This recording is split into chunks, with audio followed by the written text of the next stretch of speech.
தண்ணி எங்க குடிக்கிறீங்க? பாட்டு நினைச்சிடான். ஐயோ ஐயா, அதுக்கு நாரதன் என்ன சொல்றான்? என்ன சொல்றார்? பழனி மலைக்கு முன்னாள் பேர் என்ன தெரியுமா? என்ன மலை? சிவகிரி மலை. சிவகிரி மலை.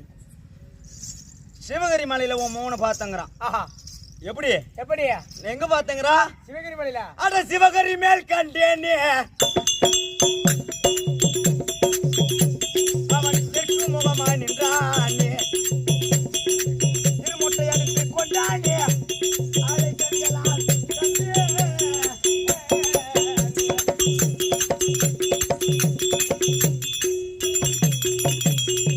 என்ன சொல்றான்? சிவகிரி மேல கண்டா திரு மொட்டை அடிச்சுக்கணும் கோமணத்தை கட்டி நிக்கிறான். என்ன பாட்டுமா? தெற்கு முகமா நிக்கிறான். நான் அவனை பார்த்த மாட்டேன்றாங்க. இத்தோட போயிட்டுன்னு வந்தா இந்த